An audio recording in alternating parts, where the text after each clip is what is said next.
દાહોદ જિલ્લામાં નકલી એનએના હુકમ મામલે દાહોદનું રાજકારણ પણ ગરમાયું છે। આ લોકોએ કરોડો સેંકડો કરોડોનું પ્રીમિયમ છુપાવ્યું છે। રાતોરાત આદિવાસીઓની જમીનો નામ પર કઈ રીતે થઈ જાય?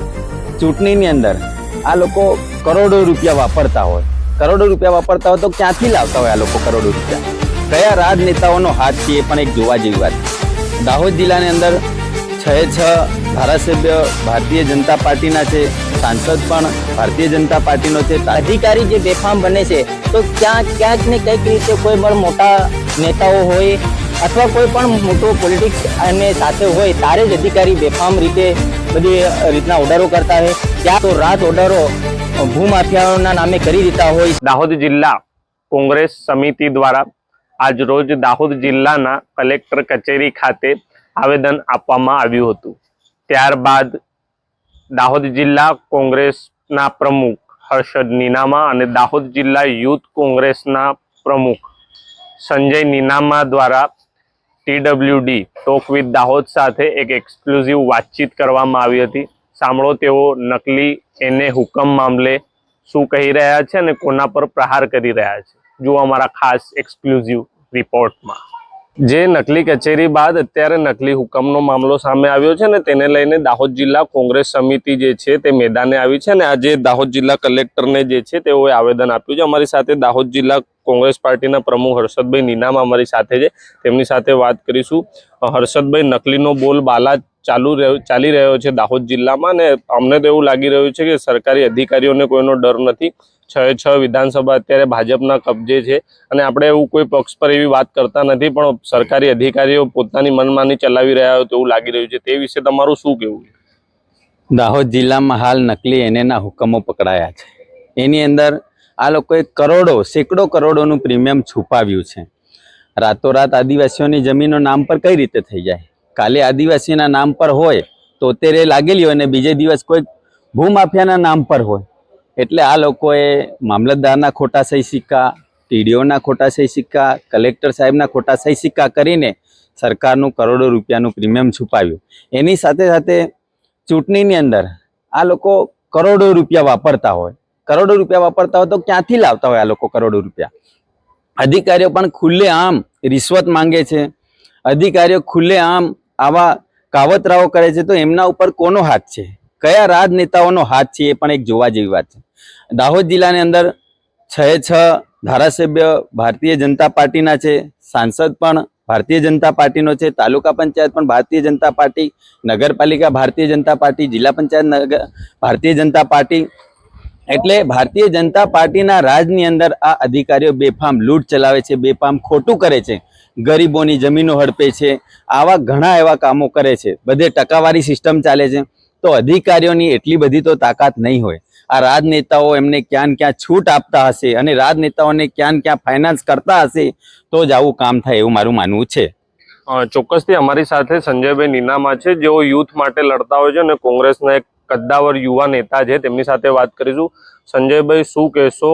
નકલી એને હુકમો ઝડપાયા છે, ક્યાંક ને ક્યાંક એવું લાગી રહ્યું છે કે અધિકારીઓની એક તરફા મનમાની ચાલતી હોય, એક બાદ એક નકલી કચેરી છે, ત્યારબાદ અત્યારે નકલી હુકમો છે, શું કહેશો આ વિષય પર? તમારું શું કહેવું? દાહોદ જિલ્લો એક ટ્રાઇબલ બેલ્ટ ધરાવે છે।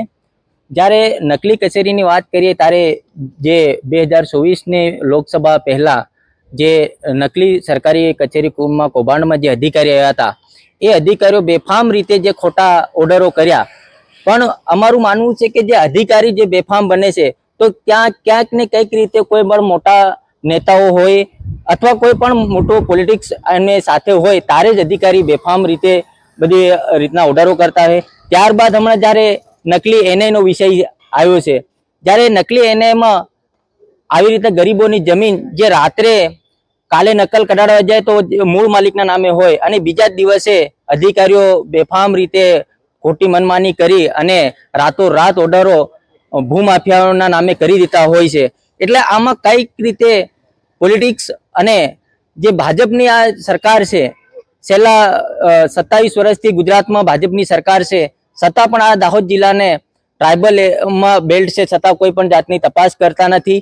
અને જ્યારે ઇલેક્શન આવતું હોય છે, વિધાનસભા હોય કે લોકસભા હોય તારે કરોડો અજબો રૂપિયા જે વાપરતા હોય તારે અમને એવું લાગે છે કે આ ગરીબોની જમીન હડપી અને ભૂમાફિયાઓને આપી અને એમના પાસેથી ફંડ લઈ અને આ લોકો ઇલેક્શનમાં આ પૈસા વાપરતા હોય છે. એટલે અમે આના માટે અમારા ગરીબ લોકો માટે અને આદિવાસી સમાજની જે ખોટી જમીનો હડપવાનું આ ભૂમાફિયાઓએ ચાલુ કર્યું છે એના માટે અમે લડત આજથી શરૂ કરી છે. ચોક્કસથી અંતિમ પ્રશ્ન છે તમને હર્ષદભાઈ, કે જો આ જ રીતે ચાલ્યું ગયું અને આનામાં પણ કોઈ એક્શન લેવામાં નહીં આવ્યા તો આગામી કોંગ્રેસ કઈ રીતનું પ્રદર્શન કરશે? જો આ રીતે જ ચાલશે તો હું તમને આગળની વાત કરું, ટ્રાઇબલની અંદર પણ જે ખોટી ઓફિસો કરનાર પકડાયા એમાં કોઈ રાજનેતાનું નામ આવવા દીધું નથી, પણ ખરેખર ડાયરેક્ટલી રાજનેતાઓ અંદર સંડોવાયેલા હતા, ભાજપના રાજનેતાઓ. એની અંદર હાર્ટ એટેકથી જે વ્યક્તિ અંદર જેલમાં હતો એ મૃત્યુ પામ્યો અને તપાસ ત્યાં સુધી બંધ થઈ ગઈ, મને એવું લાગે છે. અહીંયા પણ રાજનેતાઓને બોલાવે છે ખરી પોલીસ એમને પૂછપરછ કરવા અને પાછી મોકલી દે છે. તો મારે એમ કહ્યું કે એમને પૂછપરછ કરવા બોલાવતી હોય પાછી મોકલી કેમ દેવામાં આવે છે? એટલે રાજનેતાઓ પર બરોબર તપાસ થવી જોઈએ અને એવું માનવું છે કે અધિકારીનું નામ આ લોકોએ અંદર સામેલ કર્યું છે તો આ બી અધિકારી ઉપર પૂરું ટોપલું ઢોળીને રાજનેતાઓ બચી જવાનો પ્રયાસ કરે છે એવું મને લાગે છે. એટલે અમારે પોલીસ ડિપાર્ટમેન્ટને વિનંતી છે કે એ પણ ન્યાયિક તપાસ કરી, વ્યવસ્થિત તપાસ કરે અને જે આ નેતાઓના નામ આવ્યા છે અંદર એ તમામ નેતાઓને એરેસ્ટ કરે, એમના ઉપર કાયદેસરની ફરિયાદ થાય અને આદિવાસીઓની જૂઠી રીતે ખોટી રીતે હડપેલી જમીન પરત આપવામાં આવે. અને જો પરત આપવામાં ન આવે તો અમે અહીંયા દાહોદ જિલ્લાની અંદર મોટું સંમેલન કરશું ને ભૂખ હડતાલ પર ઉતરવાના પણ પ્રયાસ કરશું અમે. ચોક્કસથી આ બંને નેતાઓ કોંગ્રેસ માટે પીઠબળ બનીને અત્યારે જે લડત લડાઈ રહ્યા છે, હર્ષદભાઈ નીનામા અને જે સંજયભાઈ નીનામા અત્યારે લડત લડી રહ્યા છે અને ચોક્કસ ન્યાયની અત્યારે માંગ કરી રહ્યા છે. ધ્રુવ ગોસ્વામી, ટોક વિથ દાહોદ.